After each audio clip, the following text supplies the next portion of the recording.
Hi guys, already short చూసిన వాళ్ళకి ఒక ఐడియా వచ్చి ఉంటుంది దేని గురించి అని. సో నేనేమో కాలేజ్లో లెక్చరర్ని, డాడీ ఏమో బ్యాంక్లో ఎంప్లాయీ.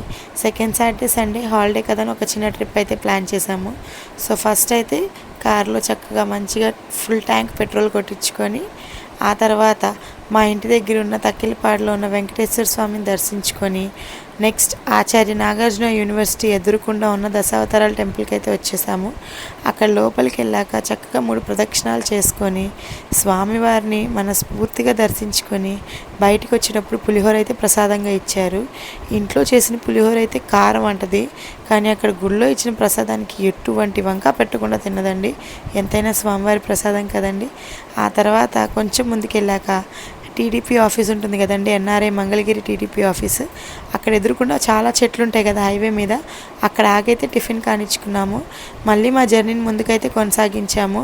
కానీ మేము చేసిన ఒక చిన్న మిస్టేక్ వల్ల ఒక చిన్న యాక్సిడెంట్ అయితే జరిగింది. సో కొంచెం డ్రైవింగ్ చేశాక ఒక చిన్న బ్రేక్ కావాలనిపించి ఏలూరు టోల్గేట్ దగ్గర ఆగి చక్కగా రిఫ్రెష్మెంట్స్ తీసుకొని ముందుకైతే బయలుదేరామండి. సో ఇదంతా జరిగి మేము భీమవరం సోమేశ్వర ఆలయంకి రీచ్ అయ్యేటప్పటికైతే మధ్యాహ్నం 2 దాటింది. ఈ సోమేశ్వర ఆలయం పంచారామాల్లో ఒకటండి.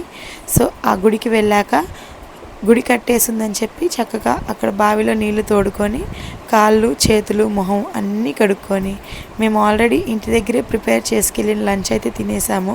అక్కడ పక్కన నిత్యాన్నదానం ఉంటుంది. మేము వెళ్ళే టైంకి అన్నదానం అయితే క్లోజ్ అయిపోయింది. సో ఆ టేబుల్స్ మీదే కూర్చొని మేమైతే చక్కగా తీసుకెళ్ళిన దొండకాయ వేపుడు, పప్పు, వంకాయ పచ్చడి, పెరుగు వాటితో అయితే మా లంచ్ కానిచ్చేసాము.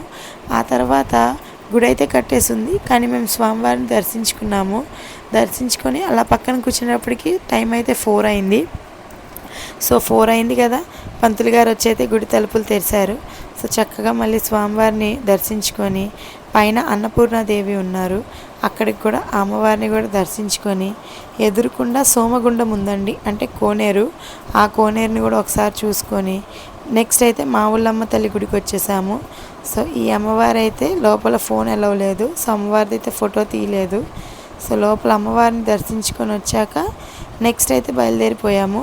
అసలైతే మేము ఇదే దారిలో ఎనమదూరు అనే ఊరుంది, అది కూడా చూసుకుందాం అనుకున్నాము. కానీ కార్ యాక్సిడెంట్ జరిగి మేము అనుకున్న టైం లేట్ అయ్యేటప్పటికి నెక్స్ట్ అయితే పాలకొల్లుకు వెళ్ళిపోయాము. సో పాలకొల్లులో క్షీరారామలింగేశ్వర స్వామి అండి, ఈయన కూడా పంచారామాల్లో ఒకటి. సో అక్కడికి వెళ్ళాకైతే స్వామివారిని దర్శించుకొని చీకటి పడిపోతుంది కదా అని చెప్పి ఇంకా నెక్స్ట్ అయితే ఏ ప్లాన్ పెట్టుకోలేదు. డైరెక్ట్గా మేము నర్సాపూర్లో ఆల్రెడీ రూమ్ బుక్ చేసుకున్నాము.